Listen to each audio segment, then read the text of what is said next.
Pijat itu sebetulnya nagih dalam tanda kutip. Karena itu salah satu bentuk relaksasi kah atau bagaimana kah? Proses memijat baik yang dilakukan oleh fisioterapis maupun tukang pijat maupun orang yang sebenarnya nggak bisa apa-apapun itu menimbulkan tubuh kita mengeluarkan hormon serotonin. Hormon serotonin itu Serotonin itu adalah hormon yang sering disebut happy hormon kebahagiaan. Jadi kalau ada serotonin kita tuh rasanya seneng, rileks, enak gitu. Nah hormon ini sebenarnya keluarnya itu nggak cuma pijet doang, bahkan kita berpelukan, misalnya ibu peluk anaknya, atau suami peluk istri atau istri peluk suami gitu ya. Sentuhan ya, bersentuhan kulit juga menimbulkan keluarnya hormon serotonin gitu.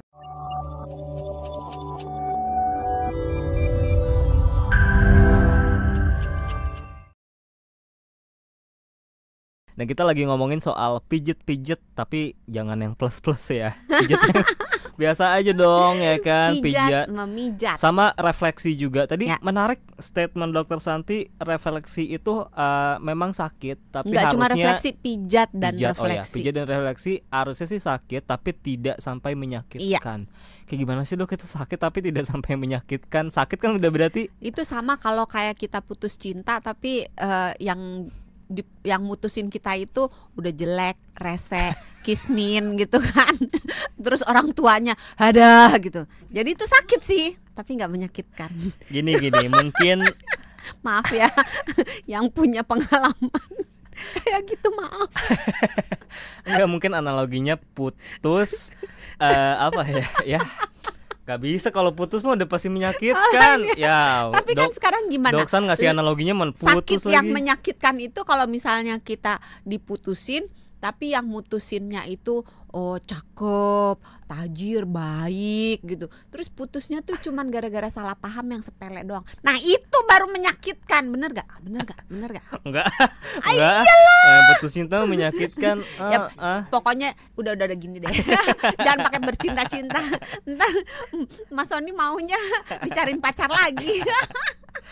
Sakit tapi tidak menyakitkan. Kalau menyakitkan tuh kayak habis itu kita nggak bisa jalan, habis itu kita benar-benar tuh sakit yang luar biasa. Ini Dok, saya tuh pernah ya beberapa kali habis pijat, bukanlah enak, malah habis itu kayak memar. Bukan memar, kayak bonyok gitu ototnya. Iya, kayak bonyok gitu, susah dipakai jalan. Itu yang seharusnya dikomunikasikan dengan pemijatnya. Jadi itu artinya ketika kita ngerasa ya itu sakit yang menyakitkan ya itu. Artinya pijatannya salah gitu. Ya, mungkin nggak salah tapi kurang tepat. Tenaga yang digunakan itu terlalu kuat gitu, atau Mas Soninya yang terlalu perasa. Jadi pijat atau refleksi itu seharusnya ketika sudah selesai badannya udah enak tanpa harus merasakan sakit-sakit lagi gitu ya. Harusnya begitu. At least lebih mending lah ya daripada sebelum dipijat atau sebelum sakit ada kayak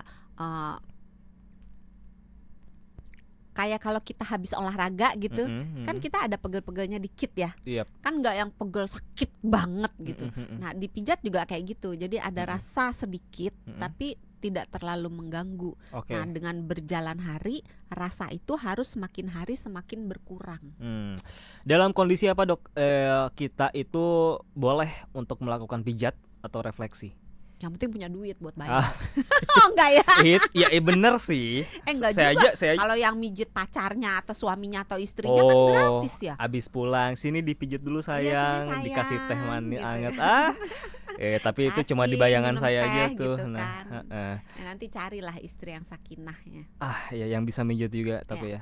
Dicari calon istri yang pandai memijat. Dalam kondisi apa? Berarti pertama dalam kondisi sudah punya pasangan. Ya kan, bener kan. Kedua kondisinya apa lagi? Sebenarnya gini, kalau dipijat itu selama tidak dalam keadaan yang emergensi, selama tidak ada luka terbuka, tidak ada kemungkinan patah, tidak ada infeksi kulit di mana kalau diucek-ucek kulitnya terus jadi malah nular kemana-mana gitu, malah yang mijat juga ketularan gitu ya. Terus umur pas gitu, nggak muda banget, nggak bayi, dan juga nggak berumur banget, dan nggak punya penyakit-penyakit yang lain. Kalau dia mengalami misalnya pegel-pegel abis mudik nih kan, perjalanan kan, aduh gitu kan, terus atau misalnya habis kerja bakti misalnya, atau habis olahraga gitu, itu masih oke untuk dipijat gitu. Atau kadang-kadang ada juga loh orang yang sebenarnya sih nggak kenapa-napa, pengen aja. Iya, kayak gitu. saya tuh kalau dijadwalin ya dok, abis gajian tuh pasti sebulan sekali lah berarti. Padahal sebenarnya nggak ada keluhan apa-apa gitu. Iya, nggak segar-segar apa-apa, karena aja, nggak apa-apa. pijat itu sebetulnya nagih dalam tanda kutip. Karena itu salah satu bentuk relaksasi kah atau bagaimana kah? Proses memijat baik yang dilakukan oleh fisioterapis maupun tukang pijat maupun orang yang sebenarnya nggak bisa apa-apapun, itu menimbulkan tubuh kita mengeluarkan hormon serotonin. Hormon serotonin itu adalah hormon yang sering disebut happy hormon kebahagiaan. Jadi kalau ada serotonin, kita tuh rasanya seneng, rileks, enak gitu. Nah, hormon ini sebenarnya keluarnya itu nggak cuma pijet doang, bahkan kita berpelukan, misalnya ibu peluk anaknya, atau suami peluk istri atau istri peluk suami gitu ya. Bersentuhan ya, bersentuhan kulit juga menimbulkan keluarnya hormon serotonin gitu. Emang sebenarnya apa sih dok manfaatnya kalau dipijitnya benar tekniknya, terus kitanya juga dalam keadaan yang sehat-sehat, apa sih manfaat sebenarnya gitu dok dari dipijit atau refleksi itu? Dua. Manfaat secara psikologis sama manfaat secara fisiologis badannya. Kalau psikologis tadi itu ya memunculkan hormon serotoninnya keluar, hormon-hormon yang menyenangkan lainnya juga keluar, ada menimbulkan rasa kayak enak, nyaman, sugestinya jadi positif lah ya, relax gitu. Apalagi kalau dipijit kan musiknya pasti musik yang kan relax. Jarang ya kalau kita dipijit terus musiknya dangdutan gitu kan, jarang. Atau musiknya musik horek gitu. Dangdut mungkin ada ya, tapi kalau yang metal atau apa rasanya jarang ya. Biasanya kan musik-musiknya menenangkan. Terus biasanya ruangannya juga kan wangi iya, gitu. Bener. Terus lampunya juga agak remang-remang, dikondisikan gitu. Nah, itu membuat orang yang stres jadi hilang stresnya. Nah, itu yang dalam tanda kutip menimbulkan ketagihan. Itu manfaat psikologis. Nah, kalau manfaat terus fisiologis, nggak cuma itu, habis dipijet biasanya tuh orang tidurnya enak. Iya, setuju. Karena serotonin itu merupakan bahan baku untuk membuat melatonin. Oh gitu. Melatonin itu adalah hormon yang kalau dia ada kita ngantuk. Tapi kalau dia sedikit kita seger. Jadi kalau dia banyak kita ngantuk. Makanya kalau dipijit keluar serotonin bisa dibikin melatonin bikin kita ngantuk, maka kita habis dipijit kan. Pantas kalau lagi dipijitnya enak banget ya. Pasti bawaannya ngantuk, ketiduran. Apalagi kalau habis pijit mandinya air hangat, terus enak kan, tidurnya jadi enak. Karena tidurnya enak, maka moodnya jadi bagus. Serotonin keluar juga bikin moodnya bagus. Maka orang-orang yang depresi, orang-orang yang gangguan kecemasan itu biasanya membaik, mendingan gitu. Itu dari sisi psikologis. Kalau fisiologisnya? Kalau dari fisiologisnya, dari badan kita nih, itu kadang-kadang kan kalau misalnya kita dipijit lagi pegel, nyeri otot gitu, terus otot tuh kayak meringkel, kayak menggumpal, kayak kenceng gitu. Nah, itu tuh bisa jadi rileks, otot-ototnya tuh jadi lebih apa namanya, lebih nggak terlalu kaku. Nggak kaku, ya. Itu kalau misalnya di iklan-iklan obat gosok tuh kayak ada tali, ada simpulnya gitu. Sebenarnya dalam kenyataannya ya kurang lebih kayak gitu. Memang itu. Ototnya itu ada yang menggumpal. Nah, dengan dipijat gumpalan-gumpalannya otot, dan tanda kutip ya, bukan gumpalan. Itu tuh kayak diredain, diurai si simpulnya itu, sehingga ototnya jadi lemas, jadi rileks, maka nyerinya, kakunya akan berkurang.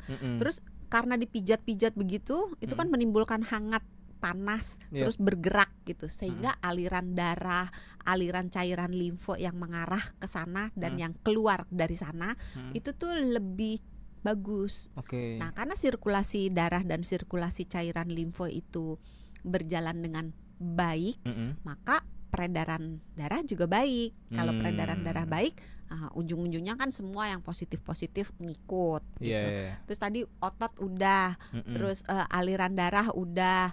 Terus dia juga karena membuat otot-otot itu nyerinya, kencengnya, kakunya itu jadi lemes, maka untuk orang-orang yang olahragawan gitu atau nggak olahragawan deh, kadang-kadang nggak pernah olahraga terus diajak lari yuk di Gelora gitu kan, hayu gitu.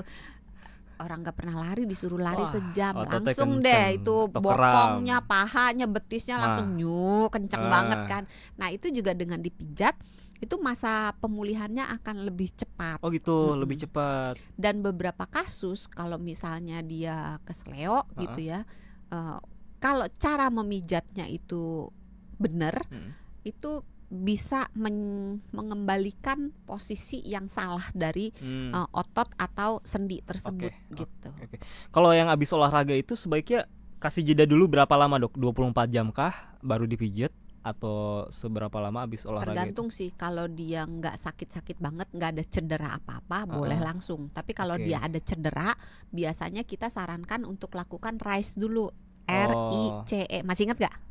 RICE itu adalah R-nya rest. Istirahat. Jadi diistirahatkan dulu.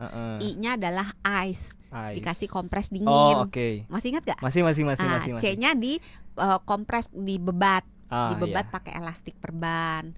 Terus E-nya elevasi, diangkat. Jadi misalnya kalau cederanya kesleo di pergelangan kaki, maka ketika ini kakinya diangkat lebih tinggi dari badannya, mungkin diganjel pakai bantal atau pakai sesuatu.